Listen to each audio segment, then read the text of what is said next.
Jean, let's talk about pre-qualifying your buyer. Sure. You mentioned that to me that basically if you're taking a buyer around in your car and you haven't pre-qualified him, you haven't done your job. Did I hear you I don't right? put anybody in my car. I don't even do business with them. I don't show them homes. I don't do anything unless I pre-qualify them over the phone a little bit. Sometimes you talk to people, they smell money. You know they have money. You have vacation, they talk about, oh, I have these 4 properties, and some people lie, and you will find out after a week, then you dump them. Mm-hmm. But the time is, to me, I'd rather spend the time on the people who worth my time. If they gonna go and they only qualified for $250,000 or afford $250,000, and they want to look at a $500,000 home, I am not in business of showing homes. Right. Okay. Now let me follow on that response with a question. What is your business? My business is to blessing people Ooh, in nice. their investment.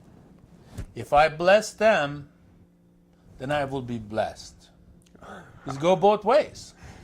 That's why you're on, Jean. That is a very good answer. It's just the money will come when they're blessed, and they will tell their moms, their dad, their uncle, their cousin, their brother, and everybody they know, this guy worked for me. I just came from the families. I sold them 8 years ago a townhome. They're selling that townhome, they're making $100,000. Now they're buying a property, they can put 20% down. Mm-hmm. Yeah. And they're like, we love you. They have, back then they didn't have a kid. Now they have a kid. Uh-huh. I'm the Grandpa Jean. Yes, That's you are. how we operate. You build relationship. This is a business of relationship. Uh-huh. If you don't build a relationship, if you think you are in the sell business, you won't last. Right. Because the market change, as you've been seeing it. Right. Always, some days it's a seller, some days it's a buyer market, some days it's a short sale market. We've been through it together. Yes. 2 or 3 times. We have. All right? And we're gonna go through it again. I don't know when the swing gonna happen, but it's always changing. Your purpose is to get sure you can bless everybody. And if you overselling to the person who can afford 230 and you tie them up to buy a 270, and they will go bankrupt or they will go short sell, what kind of job you doing? Yeah. That money gonna pay for a lot of doctors you getting. After they come at you with a bat. With a bat. So you want to get sure you put the people in your call. You talk to you have to have a lender who's your favorite lender, and you work with that person. You refer them right away after your phone conversation, whatever is referral or whatever, to that person. Say before, and you explain that. You say, you know what? I don't want you to be house poor. Mm-hmm. I want you to know exactly your budget. I want to know exactly how much you're going to spend a month based on your income. And this is not my job. I am not able, and I'm not supposed to give you advice regarding your finances. Right. But there is my...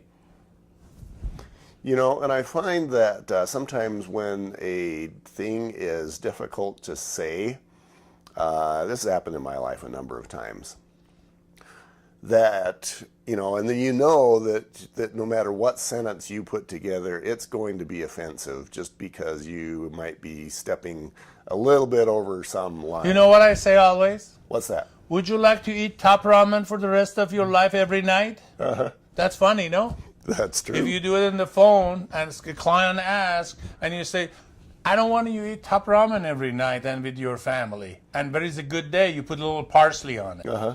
So I want you to know exactly your budget. And let's talk to this person or that person. If they are pre-qualified with someone, it's time to back out. Say, you know, I have a guy who called me last night. I want to make an offer on this property. I said, no problem. Mm-hmm. Send me your pre-qualified letter. The pre-qualified letter never come. I never write that offer. If you're not pre-qualified, I don't want to work for you. Makes sense. Because I don't know what is your purpose. I don't want to take people just showing home, buying luncheons and dinner. And I know some realtors get crazy. As soon as they get client, let's go have lunch. They go buy lunch, everybody. Uh-huh. And then they end up paying a big, and then they come to you. Don't say this property have this problem. I really need the money because I buy too many lunches. yeah. Well, and what I was thinking is that a guy like you might be able to say the same words and have it come across as a kindness and a service, whereas somebody else who might have a different motivation could say the same sort of words and have that appear to be over the top, because you come from a place of service and love and, what do you say, that person. And I see it's funny because as I do home inspections, in many cases I can tell a lot about who their realtor was based on how they react to me, even if the realtor's not around, because I can see their calmness, their confidence, their preparedness, and just the absence of maybe sort of a jittery feeling. Just because they know they've been blessed by the guy that referred them to me. Because for most people, this is the biggest investment of their life. Right. You don't want to mess that up for them. Yeah. And the market may go down. It's not your fault if the market swing and you sold the property 350 and now it's worth 300. Mm-hmm. You still need to call that person. You still need to be a friend with them. Because you know what? The only time you lose money is when you sell the house. Right. The market will come back up. And you will be the king again, and you're still in a relationship. And you say, you know what? I lost $100,000 when the things was down in 2007. I lost $150,000 in the value of my home. But I didn't sell it. Uh-huh. So I didn't lose any money. Yeah, and then the market comes back up. Market come back up. Now I'm up $150,000. Came back up with a fury. Yeah. Okay. So anything else you want to cover in this particular segment before we move on? You want to get sure you work with the people. They are fully qualified. Mm-hmm. And they are committed. And the last thing I tell you, they're loyal to you. They are loyal to you. You want to make sure that the clients, are loyal to you. Yes, because if they're not loyal to you, you're going to go show all this home. They're going to go around your back, make a deal. You want to get sure the trust is going both ways.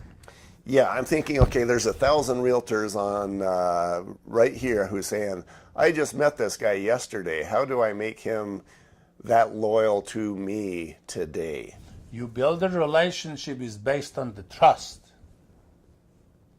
If you don't build a relationship with them, I had a client who came to my office. They did not want to sign the buyer-broker agreement. Mm-hmm. I had the rep seal. Was a $300,000 deal? Mathematician, $9,000 commission. The guy said, I don't want to sign this. I grabbed the contract, tore it apart. I said, you need to go find the agent you can trust. He said, what do you mean? I said, if you don't trust me, I don't trust you. He left.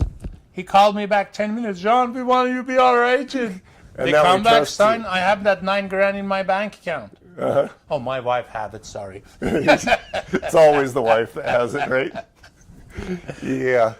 Yeah, you see it for a minute, and then the wife managed. But so what I see you doing is you insisting on having the relationship that you must have, or you won't do business. And once they understand that, then you got their trust. Yeah, because if you wanted me to work for it, is a win-win situation.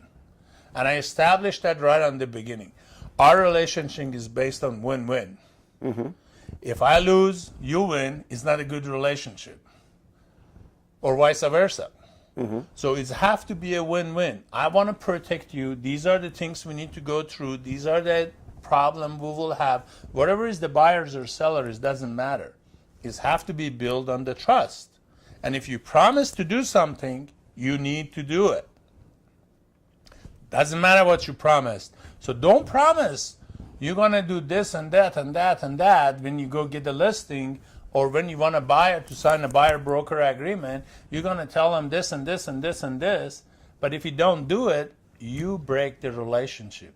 That's why the trust will go away.